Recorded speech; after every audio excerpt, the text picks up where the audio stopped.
এই কারণেই তো আমাদের আম্মা জান খাদিজাতুল কুবরা রাদিয়াল্লাহু তাআলা আনহা, আল্লাহু আকবার, আরবের ধনাঢ্য ব্যবসায়ী মহিলা। ও মা বোনেরা, আপনারা পর্দার আড়াল থেকে ভালো করে একটু কান দিয়া শোনেন। আম্মা জান খাদিজা ছিল আরবের ধনাঢ্য ব্যবসায়ী মহিলা। তার সম্পদ কেমন সম্পদ ছিল, কোন কোন বর্ণনায় আসছে আম্মা জান যখন আল্লাহর নবীকে বিবাহের প্রস্তাব দেয় তখন আম্মা জানের কাছে 40 মণ স্বর্ণ ছিল। আল্লাহু আকবার। কত মণ স্বর্ণের মালিক? 40 মণ স্বর্ণের মালিক আম্মা জান, আরবের ধনাঢ্য ব্যবসায়ী মহিলা। আরবের এত সম্পদশালী মহিলা, আম্মা জানের মতো এত সম্পদশালী মহিলা আরবের মধ্যে একজনও ছিল না। সে অবস্থায় এসে আল্লাহর নবীকে বিবাহের প্রস্তাব দিলেন। ও মুহাম্মদ, আপনি কি আমাকে বিবাহ করবেন? আল্লাহর নবী বলে, খাদিজা, আপনি আমাকে কেন বিবাহ করবেন? আপনি আরবের ধনাঢ্য ব্যবসায়ী, আপনার সম্পদের অভাব নাই, আপনার বংশ ঐতিহ্য মর্যাদা কোনো কিছুর অভাব নাই। আপনি একে তো সম্পদশালী, দ্বিতীয়ত ব্যবসায়ী, তৃতীয়ত আপনার রূপ লাবণ্যের কোনো কমতি নাই। আপনি আমার মতো একটা গরিব মানুষকে কেন বিবাহ করবেন? আম্মা জান খাদিজা রাদিয়াল্লাহু তাআলা আনহা বলে, ও মুহাম্মদ, আপনি আরবের কোনো সাধারণ মানুষ না, আমি আপনাকে ভালো কইরাই চিনতে পেরেছি। আল্লাহু আকবার। একটা কথা আছে, রতনে রতন চিনে, ঠিক কিনা বলেন? আম্মা জান আমার নবীকে চিনতে ভুল করে নাই যে এই মুহাম্মদ হলো আল্লাহর নবী, কোনো সন্দেহ। তার মতো এত দামি মানুষ পৃথিবীর জমিনে আসে নাই আর কোনদিন। তিনি হলো দোজাহানের বাদশা। আল্লাহু আকবার। আম্মা জান আল্লাহর নবীকে চিনতে ভুল করে নাই। নবীজি বলল, খাদিজা কেন বিবাহ করবেন? বলে, আমি আপনাকে এই জন্য বিবাহ করতে চাই, আপনি কালেমার দাওয়াত দেন, আমি আপনার সহযোগী হব। সুবহানাল্লাহ। আমি আপনার পাশে থাকবো, আপনাকে হেল্প করব। আপনি কালেমার দাওয়াত দিবেন, আমি আপনাকে ভাত রান্না করে দিব, আপনার কাপড় ধুইয়া দিব, আপনার খেদমত করব। আপনি যদি চান আমি আপনার সহযোগী হইয়া আমিও খাদিজা কালেমার দাওয়াত দিব। আল্লাহু আকবার। আল্লাহর পয়গম্বরের সাথে আম্মা জানের বিবাহ হয়ে গেল। 40 মণ স্বর্ণ এনে আল্লাহর নবীর দরবারে হাজির করলেন। কোন বর্ণনায় আসছে এর চাইতে আরো যে সম্পদ ছিল এর চাইতে আরো বেশি দাম। আল্লাহু আকবার। সব সম্পদ দিয়া বললেন, ওগো আল্লাহর নবী, নেন, সম্পদগুলো আপনাকে দিলাম। সব সম্পদ আল্লাহর নবীর পায়া, সব সম্পদগুলো দিনের রাস্তায় খরচ করে দিলেন। সুবহানাল্লাহ বলেন। নবীজি ঘরে যায়, দরজায় নক করার সাথে সাথে আম্মা জান ঘরের দরজা খুলে দেয়। শুধু 1 দিন 2 দিন 3 দিন 4 দিন না, এভাবে মাসের পর মাস। অনেক সময় নবীজি কালেমার দাওয়াত দেওয়ার জন্য দূর দূরান্ত যায়। রাত্রে বাসায় আসতে আসতে গভীর রাত্র হয়ে যায়, কিন্তু কোনোদিন 2 বার দরজায় নক করা লাগে নাই। একবার নক করলে সাথে সাথে দরজা খুলে দেয়। আর জোরে বলেন সুবহানাল্লাহ। কত সম্পদ দিয়া বিবাহ করেছি। আল্লাহর নবী জিজ্ঞেস করে, একদিন ঘরের ভিতরে ঢুকে আম্মা জান খাদিজা তখন ঘরের দরজা খুলে দিলেন। পয়গম্বর বলে, খাদিজা রে, আজ পর্যন্ত ঘরের দরজায় 2টা নক করা লাগে নাই, 1 নককেই তুমি দরজা খুলে দিছো এক আওয়াজে। কারণ কি? তুমি কি রাত্রবেলা ঘুমাও না? আম্মা জান খাদিজা বলে, গো আল্লাহর পয়গম্বর, খোদার কসম করে বলি, আমি আপনাকে বাহিরে রাইখা আমি খাদিজা ঘুমাইতে পারি না। কারণ সব সময় আমি চিন্তায় থাকি কোন সময় না কাফেরেরা আমার স্বামীর উপরে আক্রমণ করে। আপনাকে ঘরে রাইখা আমার ঘুম আসে না। হঠাৎ করে আল্লাহর নবী আম্মা জানের দিকে তাকায় দেখে আম্মা জান যে কাপড়টা পরিধান করেছেন, এই কাপড়টা এমন সিরা সিরেছে, ছিটতে ছিটতে ওই কাপড়ের মধ্যে এখন আর তালি দেওয়ারও জায়গা নাই। এই দৃশ্য দেখে নবীজির চোখ দিয়া টপ টপ করে পানি পড়তেছে। আম্মা জান নবীকে জড়ায় ধরলেন, ওগো প্রাণের স্বামী, আপনি কি আমার কোনো আচরণে কষ্ট পেয়েছেন? আপনি কান্না করেন কেন? আপনার চোখের পানি আমি খাদিজা সহ্য করতে পারি না। আমি কি আপনাকে কোনো কষ্ট দিয়েছি, কোনো বেয়াদবি করেছি কিনা? আপনি কেন কান্না করতেছেন?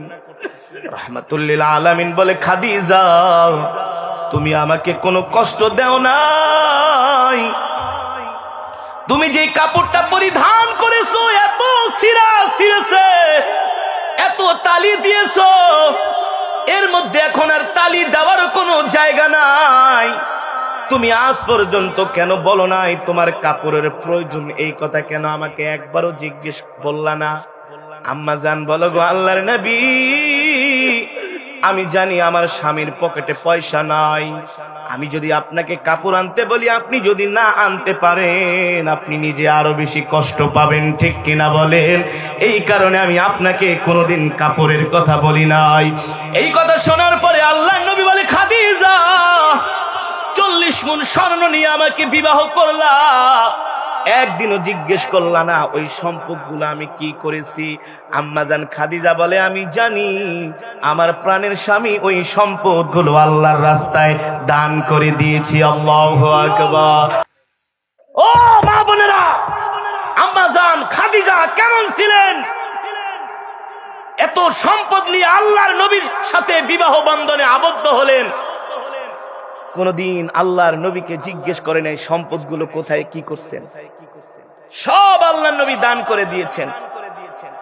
এবার আল্লাহর পয়গম্বর বলে, খাদিজা, তোমার এই সিরা কাপড়, তালিওয়ালা কাপড় দেখে আমি সহ্য করতে পারি না। আম্মাজান খাদিজা আল্লাহর নবীর হাত দুইটা ধরে বলে, ওগো নবীজি, আমি আপনার কাছে কোনো শাড়ি চাই না, গয়না চাই না, বাড়ি চাই না, সম্পদ চাই না, কিছুই চাই না। তবে আপনার কাছে আমি একটা জিনিস চাই। আল্লাহর পয়গম্বর বলে, খাদিজা, কি চাও, কি চাও? বলে, আমি আপনার কাছে 3টা জিনিস চাই। আল্লাহর পয়গম্বর বলে, বলো খাদিজা, তুমি 3টা জিনিস কি চাও? মাজান বলে, ওগো নবীজি, আমি কবরের আযাবকে খুব ভয় করি। ওই কবরে আমি একা একা কিভাবে থাকবো, এই চিন্তা, এই পেরেশানি আমি ঘুমাইতে পারি না। আল্লাহু আকবার। আমাদের আম্মা জান আল্লাহর পয়গম্বরের প্রথম স্ত্রী। আল্লাহু আকবার। যার জন্য আল্লাহ জান্নাতটা রেডি করে রেখেছেন, সে আম্মা জান খাদিজাতুল কুবরা রাদিয়াল্লাহু তাআলা আনহা বলেন, আমি তো কবরের আযাবের ভয়ে রাত্রিবেলা ঘুমাইতে পারি না। সব সময় আমি টেনশনে থাকি কবরের আযাব নিয়ে। তবে আপনার কাছে আমি 3টা জিনিস চাই, আপনি দিবেন কি দিবেন না? সরকারে দো আলম বলে, খাদিজা, কি চাও? বলে, ওগো আল্লাহর নবী, আমি যখন ইন্তেকাল করব, আমার ইন্তেকালের পরে আপনি বাজার থেকে কোনো কাফনের কাপড় কিনে আনবেন না। আপনার এই গায়ের জুব্বাটা দিয়া কাফনের কাপড় বানায় আমাকে দাফন দিয়া দিবেন। আল্লাহর নবী বলে, যদি আমার গায়ের জুব্বা দিয়া তোমাকে কাফনের কাপড় পরায় দাফন করি, তাহলে কি হবে? আম্মা জান বলে, আমি বিশ্বাস করি, আমি জানি জাহান্নামের আগুনের এত বড় সাহস নাই যার শরীরের মধ্যে আল্লাহর নবীর জুব্বা মুবারক থাকবে, আর জাহান্নামের আগুন আল্লাহর নবীর জুব্বায় আগুন ধরবে, এত বড় সাহস জাহান্নামের আগুনের হতে পারে না। আল্লাহু আকবার। জোরে বলেন আল্লাহু আকবার। ওগো আল্লাহর নবী, এই কারণে আপনার গায়ের জুব্বাটা আমার শরীরে পরায় দিবেন, যাতে জাহান্নামের আগুন আমার শরীরে স্পর্শ করতে না পারে। আল্লাহর নবী বলল, ঠিক আছে খাদিজা, তোমার এই আবদারটা আমি রাখলাম। 2 নম্বরে কি চাও? আম্মা জান খাদিজা বলে, ওগো আল্লাহর নবী, আমি যখন ইন্তেকাল করব, যেই কবরের ভিতরে আপনি আমাকে দাফন করবেন, ওই কবরের ভিতরে আপনি নিজে স্বয়ং নামবেন, আর নেমে চতুর্পাশে একটু হাঁটবেন। আল্লাহর নবী বললে, কেন খাদিজা? আম্মা জান বলে, আমি আল্লাহর কোরআনের মধ্যে পড়েছি, আমি আপনার মুখে শুনেছি, যার আমলনামা খারাপ হবে কবরের মাটি তাকে চতুর্পাশ থেকে চাপা দিবে। ঠিক কিনা বলে? এমন চাপা দিবে শরীরের হাড্ডি গুড্ডিগুলো একাকার করে ফেলবে। ওগো আল্লাহর নবী, আপনি আমাকে যে কবরের মধ্যে রাখবেন ওই কবরের চতুর্পাশে আপনি একটু হাঁটবেন। আল্লাহর নবী বলে, কেন হাঁটবো? বলে, আমি বিশ্বাস করি যেই জমিনের মধ্যে, যেই মাটির মধ্যে আল্লাহর নবীর পা মোবারক লাগবে ওই মাটির এত বড় সাহস নাই দুই দারের মাটি আইসা একসাথে খাজিদাকে চাপা দিবে। আল্লাহু আকবার, জোরে বলেন আল্লাহু আকবার। সরকার তো আলম বললেন, খাদিজা তোমার 2 নম্বর আবদার আমি রাখলাম, 3 নম্বরে কি চাও? আম্মাজান খাদিজা বলে, 3 নম্বরে হলো আপনি আমাকে যখন দাফন করবেন সাথে সাথে বাড়িতে চলে আসবেন না, আপনি কিছুক্ষণ সময় কবরের পাশে দাঁড়ায় থাকবেন, কারণ ওই কবরে শোয়ানোর পরে আমি ভয়ে প্রকম্পিত হয়ে থাকবো। আপনি যতক্ষণ পর্যন্ত কবরের সামনে দাঁড়ায় থাকবেন ওই মুনকার নাকির যখন আমার কবরের মধ্যে সওয়াল করতে আসবে, ওগো আল্লাহর নবী আপনি দাঁড়ায়া থাকলে আমি ওই মুনকার নাকিরের সওয়ালের জবাবগুলো সাহস করে দিতে পারবো। আল্লাহু আকবার, জোরে বলেন আল্লাহু আকবার। ও মুসলমান, আল্লাহর পয়গম্বর বলল, খাদিজা আমি তোমার এই 3টা আবদারই রক্ষা করব। ঠিক আম্মাজান খাদিজাতুল কুবরা রাদিয়াল্লাহু তাআলা আনহা তার কিছুদিন পরেই দুনিয়া ছেড়ে চলে যায়। আল্লাহর নবীকে একা করে আম্মাজান খাদিজার ইন্তেকাল হয়ে যায়। আম্মাজান খাদিজার ইন্তেকালের পরে আল্লাহর নবী এতটা ভেঙে পড়েন, এতটা অসহায় হয়ে পড়েন, তার কারণ হলো আম্মাজান খাদিজা আল্লাহর নবীকে ছায়ার মতো সব সময় তার পাশে থাকতেন। ঠিক কিনা বলি?